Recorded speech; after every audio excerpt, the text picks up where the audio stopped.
मैं जानती हूं कि बिहार की राजनीतिक पृष्ठभूमि कुछ ऐसी है जिसमें वर्तमान परिस्थितियों में थोड़ी हलचल है। सुना है एक राजनेता ने बिहार में ये कहा है कि मंदिर जाने से क्या होगा। ऐसे प्रधान सेवक नरेंद्र मोदी के नेतृत्व में पुनः साल 2024 के लोकसभा के चुनाव में जनता के माध्यम से नरेंद्र मोदी ही नहीं बल्कि भारतीय जनता पार्टी के हर कर्मठ कार्यकर्ता के ललाट पर पुनः जनता विजयश्री का तिलक लगाने वाली है। कार्यशाला में नरेंद्र मोदी का संकल्प जन जन तक पहुंचे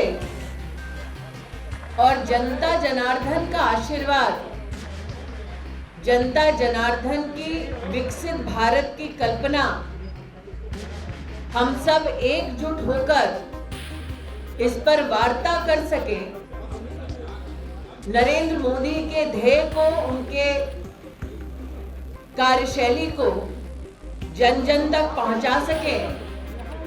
इसीलिए मीडिया की ये कार्यशाला आयोजित हुई।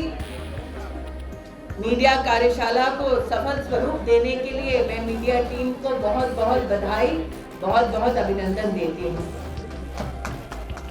विशेष रूप से मात्र बिहार नहीं बल्कि राष्ट्रीय स्तर पर भारतीय जनता पार्टी के मीडिया सेल में वर्षों से अपना योगदान देते, नेतृत्व देते हमारे नेता, मेरे बड़े भाई संजय मयूख जी को मैं विशेष आभार व्यक्त करती हूं, क्योंकि वर्षों का आपका सहयोग रहा है भारतीय जनता पार्टी के राष्ट्रीय प्रवक्ताओं के प्रति, ताकि भारतीय जनता पार्टी के विचार, सरकार की उपलब्धि और जनमानस की जो इच्छाएं हैं उसका संचार पार्टी के माध्यम से राष्ट्रीय स्तर पर हो पाए। इसलिए संजय मयूख जी आपका भी विशेष अभिनंदन और आभार है। हम सब जानते हैं कि हम एक ऐसे समय के साक्षी हैं जिसमें भारत के इतिहास में पहली बार भारत पूर्ण रूप से विकसित हो, इसका संकल्प किसी प्रधान सेवक ने लिया है। कार्यकर्ताओं के लिए गौरव की बात है कि साल 2014 में संसद की चौखट पर शीश नवाने वाले व्यक्ति, जिसने अपने आप को सेवक की भूमिका में देश में प्रस्तुत किया और राष्ट्र की सेवा की, ऐसे प्रधान सेवक नरेंद्र मोदी के नेतृत्व में पुनः साल 2024 के लोकसभा के चुनाव में जनता के माध्यम से नरेंद्र मोदी ही नहीं बल्कि भारतीय जनता पार्टी के हर कर्मठ कार्यकर्ता के ललाट पर पुनः जनता विजयश्री का तिलक लगाने वाली है।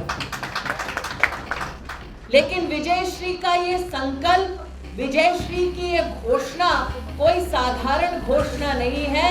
हमारे राष्ट्र के इतिहास में वो राजनीतिक दल जिसका अल्प समय पहले ही जन्म हुआ था, वो इतिहास रचने वाला है।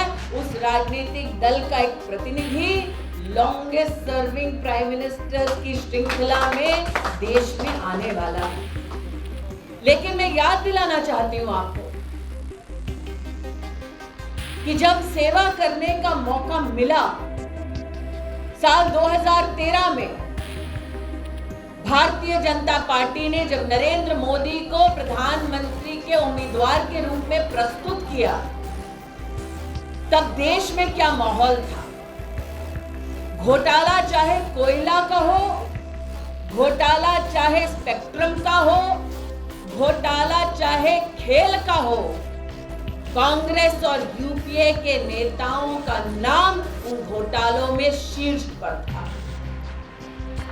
देश की जनता चाहती थी कि एक ऐसी पार्टी और एक ऐसे नेता का शासन हो ताकि देश की लोकतांत्रिक गरिमा बनी रहे, देश अर्थव्यवस्था की दृष्टि से सुदृढ़ हो, गरीब का कल्याण हो हो, महिला का उत्थान हो, युवा को नव भारत निर्माण के लिए सरकार सहयोग दे। मैं जानती हूं कि बिहार की राजनीतिक पृष्ठभूमि कुछ ऐसी है जिसमें वर्तमान परिस्थितियों में थोड़ी हलचल है। सुना है एक राजनेता ने बिहार में ये कहा है कि मंदिर जाने से क्या होगा। हम भारतीय जनता पार्टी के कार्यकर्ता इस बात का गौरव करते हैं कि मंदिर चाहे लोकतंत्र का हो या प्रभु राम का, सेवा देने में प्रधान सेवक ने आज तक कोई कोताही नहीं की, कोई चूक नहीं की। श्रद्धा के पूर्ण भाव के साथ उन्होंने जनता की, देश की सेवा की, संस्कारों को संरक्षित किया, विकास भी किया, विरासत को भी बचाया।